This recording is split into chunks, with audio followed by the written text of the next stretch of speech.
네, 큐시트 회의 시간입니다. 오늘의 첫 번째 아이템 유호정 기자가 준비했죠? 네, 맞습니다. 제가 준비한 첫 아이템, 첫 사자 TV 토론, 승자도 패자도 없었다입니다. 어제 20대 대선 후보들의 첫 TV 토론이 열렸는데요. 이 평가는 승자도 패자도 없었다. 이 특별한 실수도 의미 있는 언급도 없었다라는 평가가 대체적입니다. 네. 어제 이어진 공방 내용을 좀 하나씩 짚어보려고 합니다. 네, 사실 안 그래도 이 어제 저녁에 있었던 이 사자 토론 좀 짚어봐야겠다 싶었는데 이 꼼꼼하게 이 막내 유호정 기자가 좀 잘 정리를 해왔기를 바랍니다. 일단 이재명 후보부터 좀 알아볼까요? 이재명 후보 어제 우리가 방송에서 얘기하기를 좀 전략적으로 유능함을 강조하려고 한다라고 했는데 어제 유능함 강조됐습니까? 네, 이재명 후보 양강 구도를 형성하는 윤 후보를 견제하는 데 집중적으로 시간을 썼는데요. 이 유능함을 강조 어떻게 했냐면 특히 윤 후보에게 이 질문을 던질 때 네. 아리백, 텍소노미 네. 이런 전문 용어를 써가면서 연이어 질문을 했습니다. 이 네. 상대가 이런 용어를 아는지 모르는지 테스트해 보려는 전략으로 보이는데요. 네. 당시 상황 영상으로 보고 오겠습니다. 이 아리백에 대해서는 어떻게 대응하실 생각입니까? 네? 알리백에 대해서는. 다시 한번 말씀해 주시죠. 알리백. 알리백이 뭐죠? 아. 그러니까 이게 탄소 재생에너지 중립 100%. 재생에너지 100% EU 텍소노미라고 하는 새로운 제도가 논의되고 있는데 네. 여기에 대해서 원전 문제를 어떻게 대응하실 생각이냐고요. 아니 EU 뭐란 거 저는 막 들어본 적이 없으니까 좀 가르쳐 주시죠. 그러면 제가 분리수소 생산 산업과 관련된 혹시 어떤 비전이나 아니면 뭐 생각을 가지고 계시면 잠깐 말씀을 해주시죠. 글쎄 저는 미래 산업의 핵심이 재생에너지는 그중에 조그만한 하나이지 미래 산업의 핵심은 저는 거기에 있지 않다고 봅니다. 네, 들으신 것처럼 이 아리백은 에너지 전환 캠페인 용어인데요. 네. 이 얘기를 들은 윤 후보, 네, 다시 한번 말씀해 주시죠 라면서 모르니까 가르쳐달라라고 했고 이재명 네. 후보가 직접 설명을 하는 이런 장면이 연출이 됐습니다. 뒤이어 나온 EU 텍소노미에 대한 질문이 나왔을 때도 네. 비슷한 광경이 펼쳐졌고요. 아무래도 이 후보는 윤 후보가 그만큼 정책적 식견이 부족하다라는 점을 강조하기 위한 전략으로 풀이가 되는 상황이고요. 이를 두고 시청자들의 판단은 좀 엇갈렸습니다. 네. 이 대선 후보 토론회가 장학 퀴즈냐라는 반응이 있는 반면 대선 후보면 그 정도는 알아야 되지 않냐, 그것도 모르냐는 반응도 있었습니다. 네. 글쎄요, 아리백, EU 텍소노미, 저는 사실 처음 듣는 이야기긴 한데 은영미 위원님. 이게 지금 보니까 뭐 온라인에서 지금 갑론을박이 좀 벌어지고 있는 것 같아요. 뭐 장학 퀴즈냐, 아니면 뭐 그 정도는 대통령인데 알아야 되는 거 아니냐, 좀 갑론을박이 있는데 지금 뭐 용어 디테일 전략이란 전략 차원에서 그런 것 같다라고 얘기를 했습니다. 이 전략이 효과가 있을까요? 네, 이재명 후보가 이 전략을 쓴 이유가 있죠. 자기가 윤석열 후보보다 더 많이 준비돼 있고 더 많이 깊이 있게 알고 있다. 한마디로 정책 우위를 강조하려는 의도에서 네. 이런 아주 고난도 굉장히 어려운 전문 용어를 쓴 거잖아요. 그런데 우리 앵커도 모르지만 저도 잘 모르거든요. 근데 해석해놓고 보면 아는 용어예요. 네. 예를 들면 EU 텍소노미가 EU에서의 녹색 분류 체계, 한마디로 친환경 그걸로 분류가 되느냐 완전히 네, 네. 그런 내용이거든요. 그러니까 좀 풀어줬으면 될 거를 굳이 어려운 영어를 썼단 말이에요. 그러니까 네. 원래 이제 정책 우위에 있다는 점을 강조하고 싶었을 텐데 그거보다는 오히려 약간 윤석열 후보를 좀 골탕 먹이려고 그러는 거 아니야? 이런 생각을 갖는 분들도 꽤 있었을 것 같아요. 그래서 오히려 정책 우위에 있다는 기대 효과는 못 거두고 오히려 이제 오히려 좀 동정심을 유발하는 이재명 후보가 너무 우위를 강조하려다가 윤석열 후보를 골탕 먹이려 하는 것 같다라고 해서 오히려 이미지가 깎이는 그런 효과를 봤을 것 같고요. 그렇다면 윤석열 후보는 큰 실점을 했느냐라고 봤을 때 사실 그 업계에 있는 사람이거나 전문가들이나 좀 아는 용어기 때문에 물론 알았으면 훨씬 좋았을 거예요. 하지만 크게 실점은 하지 않았다. 그래서 결과적으로 이재명 후보의 전략이 별로 먹히지 않은 것 같다 이렇게 말씀드리고 싶습니다. 네, 뭐 이재명 후보의 전략이 결론적으로는 먹히지 않은 것 같다라고 평가를 해주셨는데 어쨌거나 이 이재명 유능함을 좀 뽐내려고 좀 강조를 하려고 이런 좀 어려운 단어를 쓴 걸로 보입니다. 근데 여기에 대해서 윤석열 후보는 사실 어제 우리가 얘기하기로 국가 지도자의 면모를 보여주겠다라는 뭐 이런 전략이었잖아요. 면모가 좀 보여졌을까요? 네, 사실 윤 후보는 계속해서 대장동 토론을 하고 싶어 했죠. 그래서 이제 예상한 대로 대장동 때리기에 집중을 했습니다. 네. 이 후보를 향해서도 알면서도 천문학적인 이익을 얻게 한 거냐 아니면 무능해서 몰랐던 거냐라고 압박을 하면서 관련 답변을 끌어내려고 계속해서 질문을 했고요. 네. 이 후보는 이에 국민의힘의 방해에도 100% 공공개발을 못한 걸 사과한다라면서 국민의힘을 역공하거나 네. 윤 후보 본인이 이익을 보지 않았냐라면서 화살을 윤 후보 쪽으로 돌렸습니다. 그리고 또 시간 낭비하지 말자, 민생 얘기하자라면서 화제를 돌리는 모습도 있었는데요. 어제 상황 영상으로 보고 오겠습니다. 네. 국민의힘이 막아가지고 막지 않았으면 성남시가 100% 공공개발했을 건데 아니 뭐 국민의힘이 막을 것도 없고 시장이 한 건데 뭐 국민의힘이 어떻게 막으며 내가 안 한 거다 또는 내가 한 거지만 이거는 리스크가 크기 때문에 이렇게 줄 수밖에 없었던 거다. 둘 중에 하나가 뭡니까? 성남시가 공공개발하는 거 못하게 막고 이랬던 국민의힘 또는 윤석열 후보께서 하실 말씀은 아니다. 합쳐서 3억 5천 넣은 사람한테 1조 가까운 이익이 돌아가게 설계를 했냐 이걸 묻는 겁니다. 이재명은 찔러도 씨알이 안 먹히더라. 이재명 알면 큰일 나니까 비밀 평생 간직하자. 이렇게 얘기했던 사람이 내가 입만 뻥끗하면 윤석열 후보는 죽는다. 이런 말을 왜 할까? 제 질문에 대해서 자꾸 이렇게 다른 걸 얘기를 하시는 거 보니까 여기에 대해서 답을 못 하시네요. 응? 여기는 특검 뽑는 자리가 아닙니다. 아니 특검 뽑는 것이 아니라 대통령 국민들이 후보. 궁금해하는 것을 다른 후보에게 대선 지금- 주자들끼리 이렇게 지금 얘기를 하고 있는 건데 엉뚱한 얘기만 지금 하지 않습니까? 네, 윤 후보가 듣고 싶었던 얘기는 이 3억 5천만 원을 투자해서 어떻게 1조 원 이익을 가졌냐. 이 설계 방안에 대해서 계속해서 질문을 했는데 네. 여기에 대해서 좀 구체적인 답변이 나오지 않자 윤 후보 계속해서 질의를 하죠. 그런데 네. 이 후보 요리조리 피해가는 모습입니다. 그리고 그러면서 좀 다른 쪽으로 화제를 전환하는데요. 그럼 윤 후보 이건 생각해 보셨냐? 라면서 김만배의 누나는 왜 윤 후보의 아버지의 집을 샀냐? 또 김만배 씨가 과거에 입만 뻥긋하면 윤 후보는 죽는다 이런 발언을 했는데 그런 얘기는 왜 했냐? 라면서 역공에 나서기도 했습니다. 이러자 윤 후보 이 원하는 답변이 나오지 않자 미소를 지으면서 좀 답답한 듯한 네. 그런 모습을 보이기도 했고요. 제 질문에 대해서 자꾸 다른 대답을 하신다, 대답을 못 하신다 라면서 신경전을 펼치는 모습이었습니다. 네. 이현정 의원님. 네. 지금 이 윤석열 후보가 글쎄요, 이 지금 대장동에 좀 굉장히 좀 집중해서 좀 질의를 어제 하는 그런 모습을 그렇죠. 보였습니다. 그런데 사실 이 윤석열 후보가 뭐 검사 출신이기 때문에 뭐 이렇게 대장동 사건을 좀 집중적으로 파고드는 게 뭐 본인이 좀 잘하는 일일 것 같기도 해요. 그런데 어쨌거나 이런 전략을 폈다는 거, 이 효과가 있다고 보시나요? 저는 일정 정도 대장동 문제를 좀 이슈화시키는 데는 뭐 효과가 있었다 이렇게 봅니다. 보통 우리가 이제 검사들이 질문할 때 양당 간에 질문을 해요. 그러니까 그러면서 이제 사건 사람을 좀 몰아가는 측면이 있거든요. 이 수사의 기법이죠. 이제 그런 거를 좀 원형을 한 것 같습니다. 자, 이거냐 이거냐 이 정의를 해라. 이렇게 되면 이제 지금 이재명 후보 같은 경우는 내가 옛날에 국감 때 다 이야기했다 이렇게 이제 이야기를 하지 않습니까? 이 사실은 이제 이 TV 토론이라는 게 나중에 놓고 보면 누가 더 똑똑하냐 말 잘했냐 이런 것보다는 실제로 그 이미지로 많이 좌우를 받거든요. 과연 자신감이 있었냐, 네. 그다음에 친절했느냐, 또 카리스마가 있었느냐, 뭐 이런 것들을 보고서 이제 느낌을 하거든요. 종합적으로. 그렇죠. 이제 그런 면에서 보면 이재명 후보는 예전에 이야기했더라도 또 한 번 이야기했더라면 하는 아쉬움이 솔직히 있어요. 그러면 국민들한테 좀 친절하게 뭔가 설명해주는 효과가 있을 텐데 또 윤석열 후보도 지금 나온 그 시중에 나온 것 이상의 질문을 하지는 못한 것 같아요. 그러니까 뭔가 새로운 어떤 포인트를 잡고 이야기를 해야 되는데 이미 다 언론과 국감과 그동안 뭐 청문회 다 이야기 나왔던 부분들이거든요. 네. 그런 면에서는 좀 새로운 것이 없었다. 이런 평가를 내릴 수 있을 것 같습니다. 네.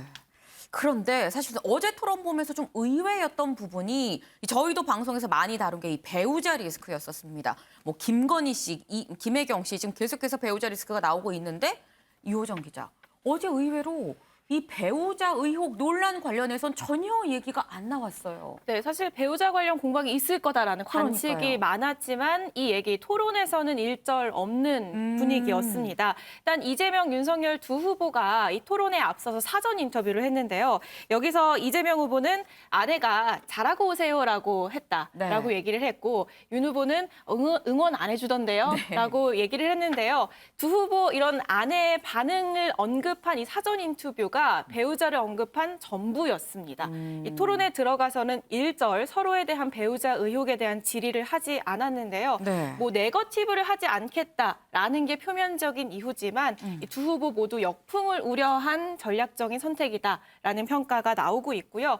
120분 토론 내내 유일하게 배우자 언급이 나온 게 이 심상정 후보의 질문이었는데 네. 이 얘기는 조금 이따가 다뤄보도록 하고 유일하게 심상정 후보 배우자와 동행했습니다. 이 토론장에. 그러면서 다른 배우자들은 검증도 많이 하시는데 제 남편은 검증도 하지 않는다라면서 최근에 이제 대선 국면이 후보의 배우자 리스크로 흘러가는 이런 국면들을 꼬집기도 했습니다. 네. 아, 좀 심상정 후보가 뭘 하고 얘기했는지 궁금한데 또 유호정 기자가 그건 좀 이따가 얘기한다고 이렇게 좀 쟁여두고 있습니다. 어쨌거나 은영미 위원님. 지금 보면은 글쎄요. 이 배우자 리스크 꺼내봐야 나도 좋을 게 없다. 뭐 이런 생각이었던 걸까요? 그렇죠. 이게 이제 배우자 리스크와 관련해서는 이재명 후보나 윤석열 후보나 돕긴 객긴 아니면 피장파장 이렇게 봐야 되겠죠. 그러니까 네. 누가 먼저 꺼내봤자 네. 공격을 해봤자 다시 돌아오게 돼 있어요. 그러니까 아예 서로를 위해서 꺼내지 않는 게 좋다 이런 전략이었을 것 같고 그래서 네. 원래 예상하기로는 나올 거다. 특히 김혜경 씨 사건 같은 경우는 이미 지금 진행 중인 거이기 때문에 공격 포인트로 삼을 수 있다 이렇게 생각했지만 그게 나오지 않은 이유는 어차피 공격해봤자 다시 되로 주고 말로 받을 거다 이런 네, 생각을 네. 했기 때문인 것 같고요. 그렇다면 상대적으로 가족 리스크가 없는 네. 심상정 후보나 안철수 후보는 왜 그런 네거티브 공세를 하지 않았느냐? 그러니까요. 중 그리고 약 후보들 같은 경우는 정책 대결이 굉장히 급한 후보들이에요. 그러니까 이제 네거티브가 본인이 없다는 강점은 이미 잘 알고 있고 이미 알려져 있는데 네. 굳이 그동안 TV 토론 하고 싶어서 얼마나 뭐 가처분 소송도 내고 그렇지 않았습니까? 네. 이걸 원했던 건데 이 기회를 이용해서 자신의 강점을 드러내야 되는데 굳이 언론을 통해서 매일매일 나오는 상대 후보 네거티브에서 자신한테 유리할 게 없거든요. 그렇기 때문에 상대적으로 도덕성 리스크가 없는 안철수 후보나 심상정 후보도 정책 대결에 집중을 한 겁니다. 오히려 그러니까 국민들의 열망에 부응을 한 결과가 됐죠. 그래서 어제 토론을 보면서 긍정적인 점 몇 가지를 꼽을 수 있는데 그중에 하나가 네거티브 공세가 거의 없었다. 이 점만큼은 칭찬받을 만하다고 생각을 합니다. 네. 이현정 위원님. 네. 그 사실 안철수 후보의 경우에는 특히나 지금 은영미 위원께서도 말씀을 해주시긴 했지만 우리가 뭐 모범 가족이다, 뭐 완전체다라는 뭐 이런 표현도 쓰긴 했었어요. 그런데 안철수 후보도 전혀 이 뭐 가족 리스크에 대해서는 언급을 하지 않았거든요. 우리가 보통 그런 말을 하죠. 아내와 자식 자랑은 하지 말라고. 그러니까 이걸 딴 사람이 칭찬하면 네. 아 뭐 괜찮아요. 그래서 겸손하게 할 수가 있는데 네. 본인이 그 입으로 이야기를 하면 이게 효과가 반감될 수가 있거든요.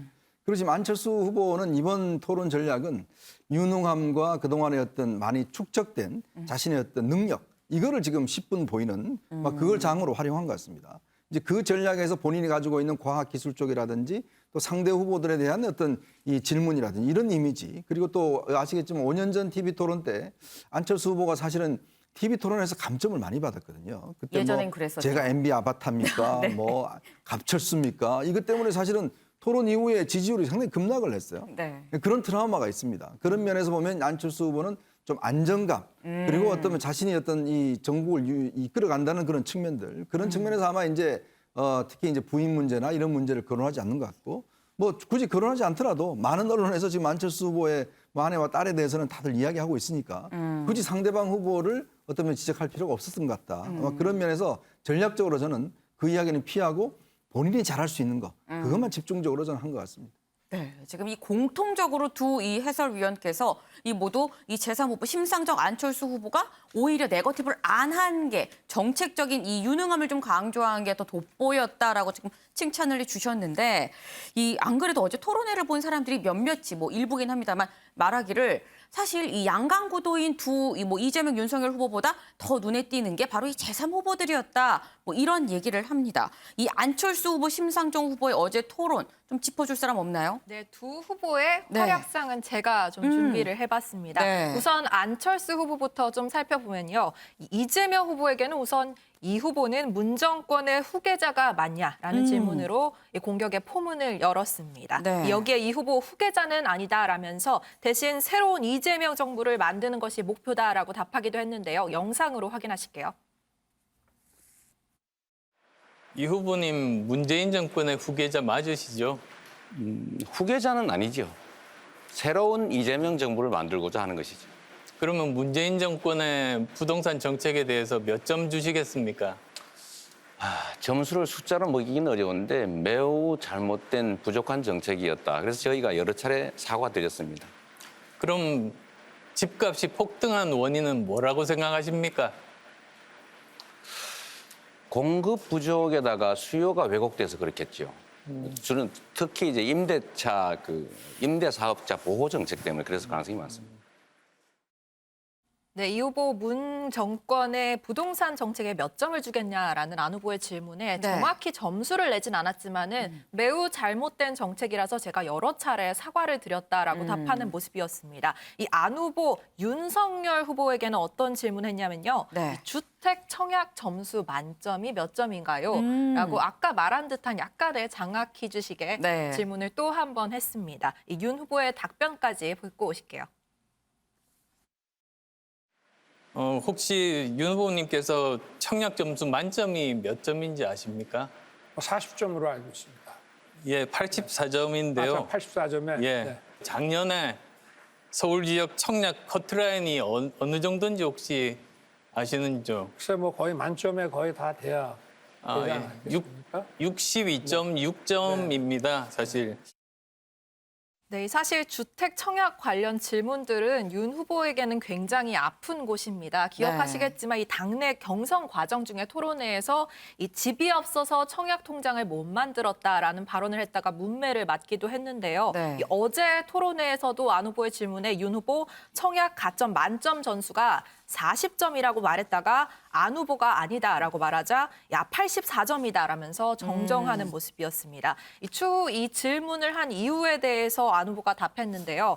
윤 후보가 공약으로 내걸었던 이 군필자에게 청약 가점 5점을 부여하겠다는 공약이 실효성이 없다는 점을 강조하고 싶어서 일부러 이 질문을 했다라고 답했습니다. 그렇군요. 이 안철수 후보 보니까 글쎄요, 이번이 세 번째 도전이라서 그런지는 몰라도 굉장히 좀 질문이 날카롭긴 합니다. 그런데 전 특히 이 안철수 후보의 어제 토론에서 가장 이 좀 높게 평가해야 되는 거 아니냐라고 볼 수 있는 부분이 뜨거운 감정인 국민연금을 작심하고 꺼냈어요. 네. 안 후보 자신의 첫 번째 주도권 토론에서 바로 네. 이 연금 개혁 문제를 꺼내 들었습니다. 이 어제 토론회에서 안 후보 해법이야 조금 다를 수 있지만은 연금 개혁의 필요성은 모두 공감하고 있는 부분이 아니냐. 누가 돼도 이 개혁은 하자라는 부분에서 공동 선언을 내인하는 것이 어떠냐라고 제안했습니다. 듣고 오시죠. 기본적으로 세 분이 다 동의를 하시니까 내일 국민연금 개혁은 누가 대통령이 돼도 하겠다 이렇게 우리 4명이서 공동선언하는 건 어떠십니까? 뭐 좋은 의견이십니다. 뭐 이 자리에서 약속을 하죠. 네, 그거는 안 할 수가 없으니까요. 네. 그건 예. 선택이 아니니까. 네. 잘 알겠습니다. 네, 제안에 대한 양당 후보의 답변까지 듣고 오셨는데요. 이 후보는 좋은 의견이다라고 화답하는 모습이었고 윤 후보 역시 이거는 선택의 문제가 아니라 안 할 수가 없다라면서 네. 사실상 그냥 이 자리에서 한 걸로 치자라고 답하는 모습이었습니다. 이 안 후보는 현재 연금공단은 그대로 분리해서 운영을 하되 대신 근무 기간이나 아니면 그동안 낸 액수에 따라서 공무원이든 일반 회사 직원이든 그냥 같은 액수를 주는 걸로 그렇게 책정하는 걸로 하자라는 공약을 내고 있거든요. 이 반면에 양당 거대 양당 후보들은 아직까지는 이 개혁의 필요성은 인정하면서도 구체적인 공약은 내걸지 않고 있는 상태입니다. 이 연금은 90년생부터 못 받는다 뭐 이런 분석이 있었는데 맞아요. 제가 그 90년생이거든요. 그래서 그렇군요. 네, 토론회에서 특히 저는 눈에 띄었던 부분이었습니다. 네, 이수아 기자가 눈에 불을 켜고 본 부분입니다. 국민연금 부분. 은영미 위원님. 아까 뭐 이현정 위원께서도 말씀하셨습니다만 그동안 뭐 제가 갑철습니까? 안철습니까? 이런 얘기 서툰 토론에 약간 대명사처럼 이 안철수 후보의 그 모습이 항상 좀 쓰였었거든요. 근데 이번에 보면 굉장히 좀 능수능란합니다. 네, 저도 그렇게 느꼈어요. 사실 뭐 제일 어저께 예상보다 달랐던 사람이 저는 안철수 후보였어요. 제가 MB 아바타입니까? 그 기억만 맞아요. 남았는데 네. 2017년 대선에서. 네. 근데 너무 어제는 굉장히 안정적이고 노련한 모습을 보여줘서 너무나 정책적으로 상당히 준비가 잘 돼 있고 그렇기 때문에 저런 여유가 나오는 게 아닌가 이런 생각이 들어서 사실 이제 총평을 하자면 굉장히 안철수 후보한테 점수를 많이 주고 싶었고요. 실제로 질문도 많이 날카로운 것들이 꽤 있었어요. 예를 들면 아까 윤석열 후보한테 청약 가점 문제 물론 그 아까 이재명 후보처럼 어려운 질문을 뭐 장학 퀴즈식으로 해서 뭐 답 못하게 하려는 의도는 아니었다고 생각을 하는데 어쨌거나 청약 가점은 옛날에 윤석열 후보가 지난해 국민의힘 경선 때 논란이 됐었죠. 집이 없어서 통장 안 갖고 있다 이런 식으로 얘기해가지고 논란이 됐었잖아요. 그러면 공부를 더 했어야 됐는데 이번에도 뭐 만점이 몇 점이냐고 했더니 84점인데 40점이라고 네. 얘기했잖아요. 그러니까 어쨌든 의도하지는 않았지만 그런 것들 허점을 끄집어내는 거. 네. 그다음에 연금 개혁 같은 경우도 아니 물론 자기가 독보적으로 다른 이재명, 윤석열 후보에 비해서 독보적으로 이제 연금 개혁안을 내놓고 정말 미래를 걱정하는 후보다라는 점을 부각시키기 위해서 제시를 했지만 또 거기서 또 한 가지 놀란 게 다른 후보들이 뭐 대답을 제대로 못하니까 그러면 여기서 다음 정권에서는 꼭 하자고 합의를 하자 이렇게 하는 그 노련하거든요. 이런 네. 모습. 그래서 안철수 후보가 상당히 많이 달라졌다. 저는 이런 이렇게 긍정적으로 봤고요. 그래서 사실 어제 그 다른 후보들은 다 이제 뭐 그런 대로 그럭저럭 뭐 기대치에 뭐 부합하거나 뭐 조금 낮거나 뭐 이런 정도였는데 안철수 후보는 기대보다 상당히 나았다. 저는 이렇게 생각을 했습니다. 지금 은영미 위원께서 이 안철수 후보 극찬을 지금 해주셨는데 사실 기대치보다 높았다.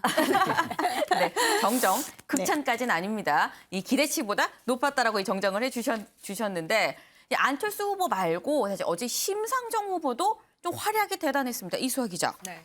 이 심상정 후보의 경우는 윤석열 후보한테 좀 사과를 이끌어냈어요. 네, 아까 유호정 기자가 잠깐 뒤에 말씀드리겠습니다라고 네. 했던 부분 제가 재밌게 풀어드리려고 하는데요. 이 심 후보는 윤 후보의 배우자인 김건희 씨가 공개된 녹취록에서 나와 우리 아저씨는 안희정 편이야라고 말한 것을 두고 네. 이 사실상 피해자인 김지은 씨에게 사과하라고 압박했습니다. 영상으로 확인하실게요. 김건희 씨가 나랑 우리 아저씨는 안희정 편이다. 간간이 아니다. 이러면서 성폭력 가해자를 두둔한 사실이 밝혀졌습니다. 윤 후보님은 정말로 성범죄자 안희정 씨 편입니까? 그러니까 이 자리에서 네. 김지은 씨한테 네. 정확하게 사과하실 용의가 있으세요?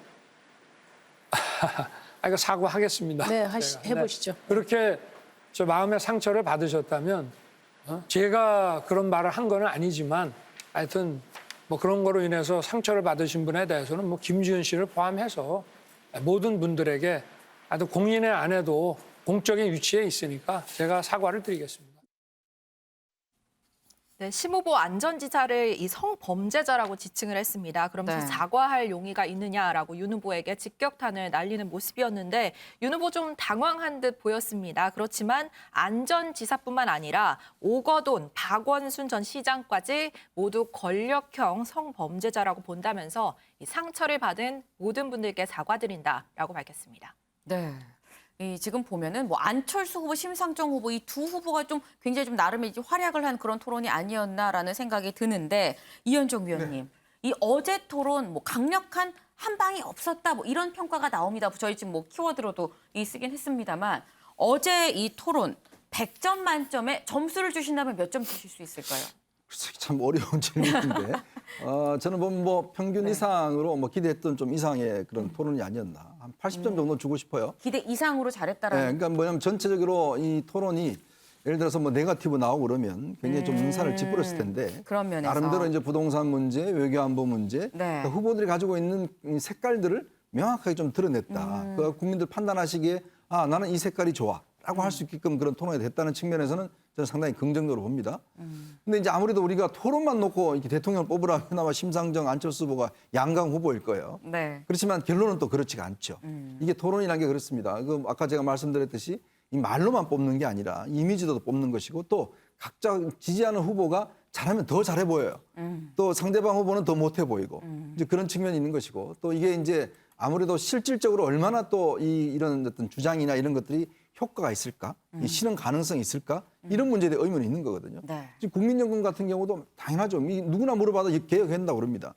근데 당장 자기 문제로 돌아올 경우는 문제가 좀 달라지거든요. 그렇죠. 공무원연금, 군인연금 굉장히 복잡합니다. 그러니까 그걸 풀어나가는 게 사실 정치인데 이제 그렇다 보니까 아마 어제 토론에서는 나름대로 이제 심상정, 안철수 후보 그동안 가처분까지 했던 저는 충분한 그런 노력의 결과는 얻었다고 보지만 실제로 그게 과연 또 지지율로 나타날까? 그런 조금 저는 아직까지도 회의적입니다. 네.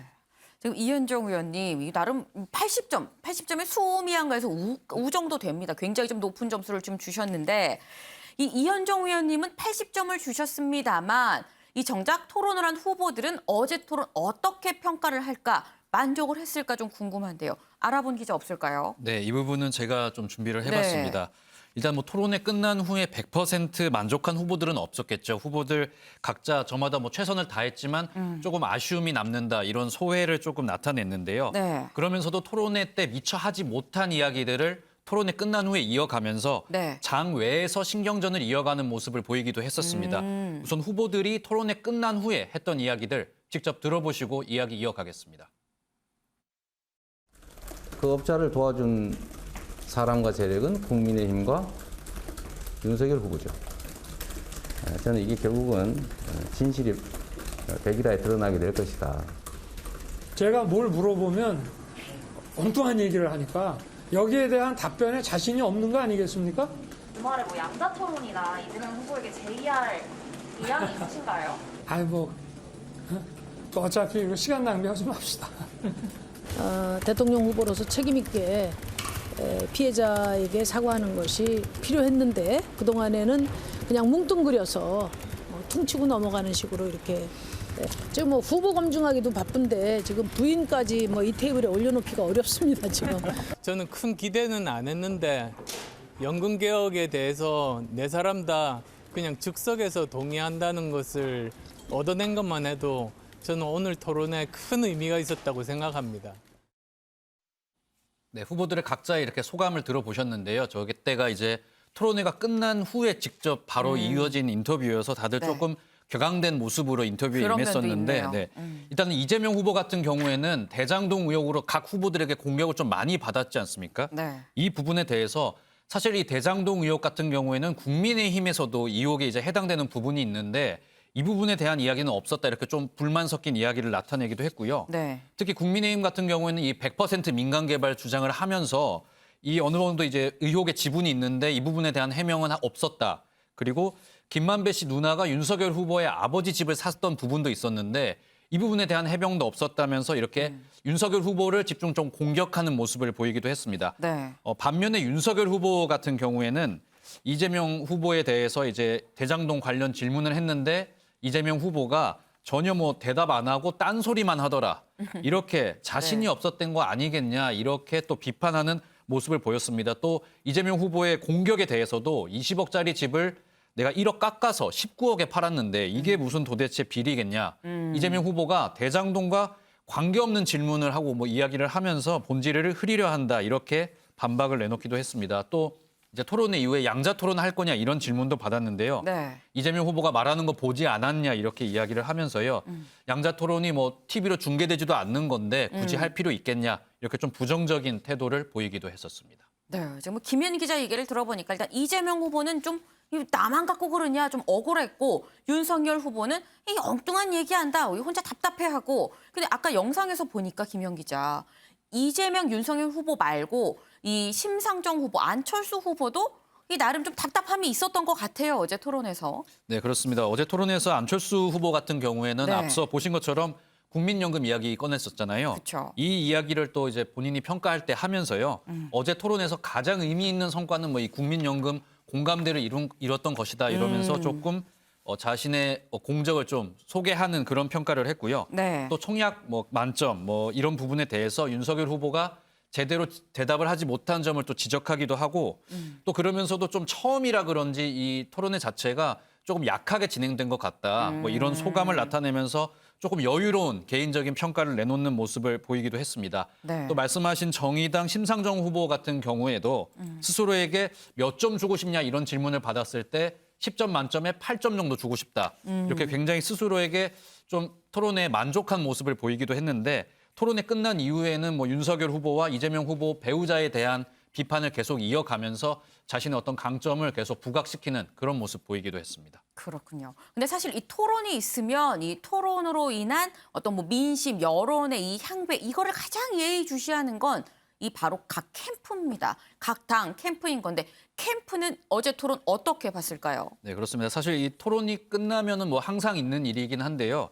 상대방보다 우리 후보가 잘했다, 이렇게 평가를 하는 것 같습니다. 이번에도 마찬가지였는데, 민주당 같은 경우에는 윤석열 후보가 뭐 정책 이런 얘기 없이 네거티브에만 열을 올렸다면서 이번에도 대선 후보 윤석열이 아니라 검사 윤석열만 보였다 이렇게 평가를 했고요.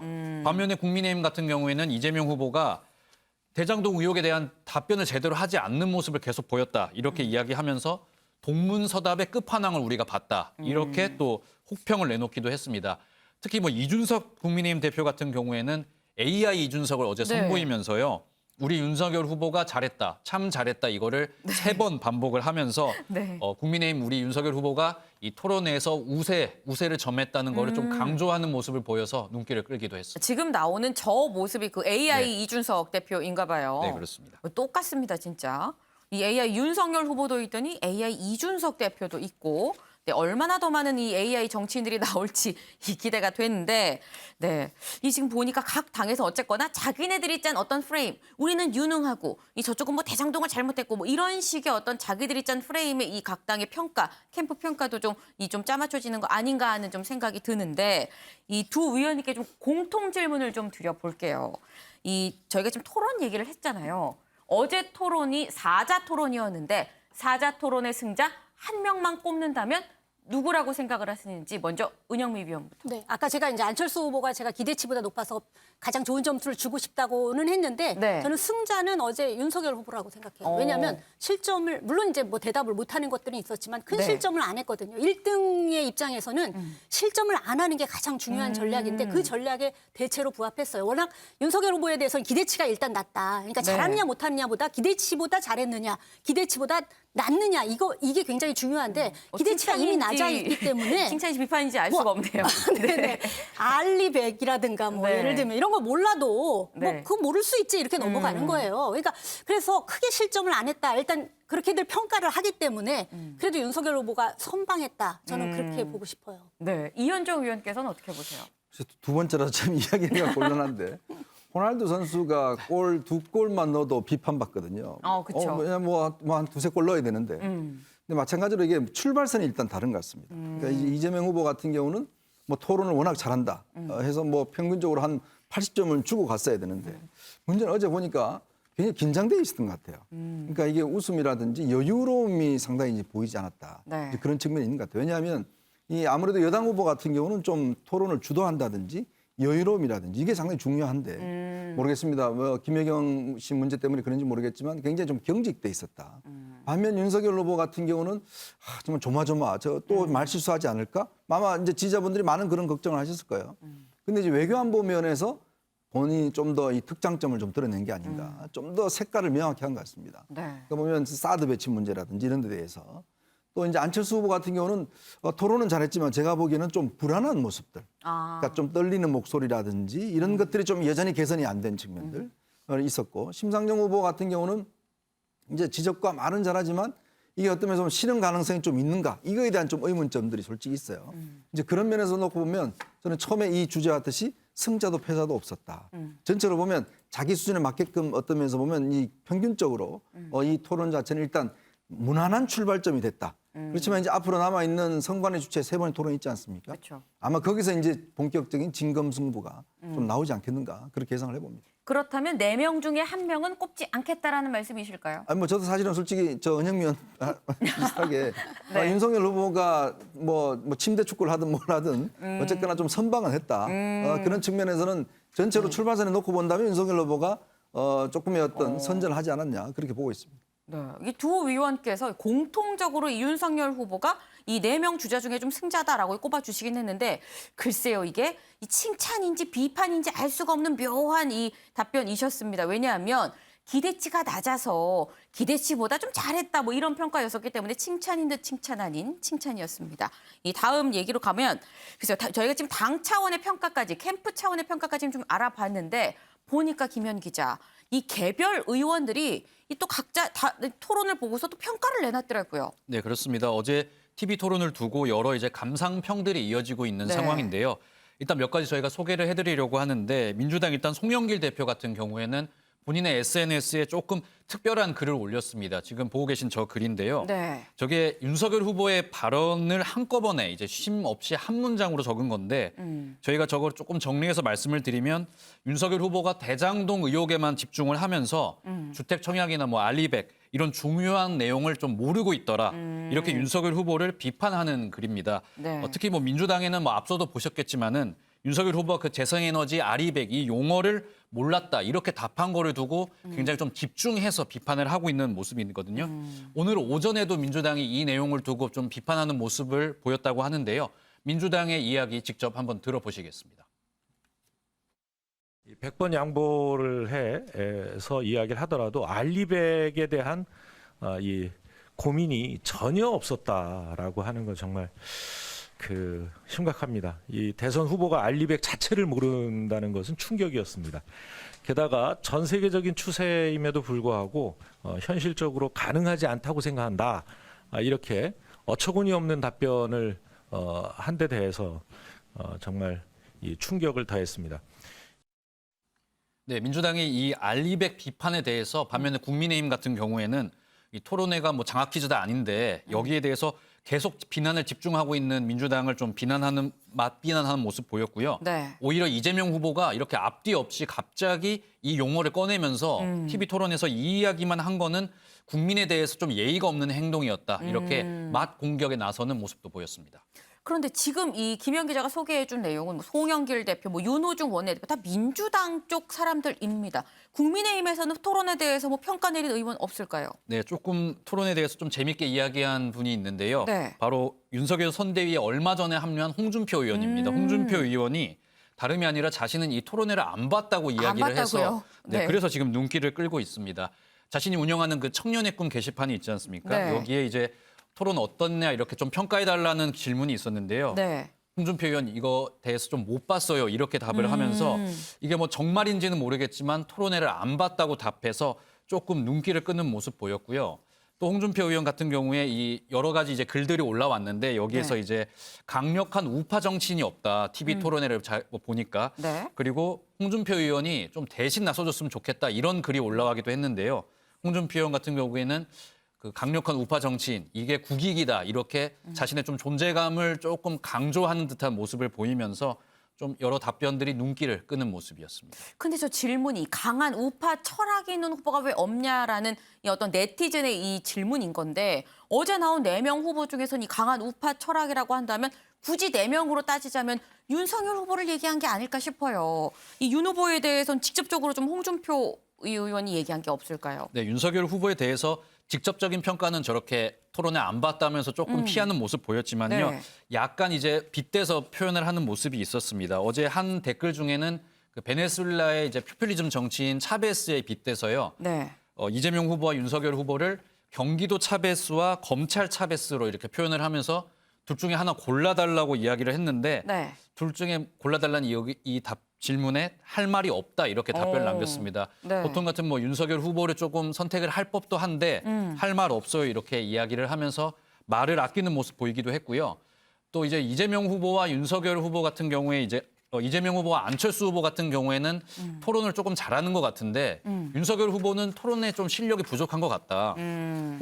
홍준표 의원이 대신 나서줘야 되는 거 아니냐 이렇게 이야기를 하는 질문도 있었는데 네. 여기에 대해서는 국정 철학만 굳건하면 되는데 이렇게 조금 여운을 남기는 듯한 답을 달았어요. 윤석열 후보보다 이재명, 안철수 후보의 토론 실력이 조금 더 좋다는 듯한 이 글쓴이의 의도를 인정하는 듯한 모습을 보여서 홍준표 의원의 이런 발언들이 조금 눈길을 끌기도 했었습니다. 네, 이 홍준표 의원이 선대위에 합류하긴 했는데 글쎄요, 여전히 윤석열 후보에 대한 평가는 좀 아직까지 좀 짠 그런 상태인 것 같습니다.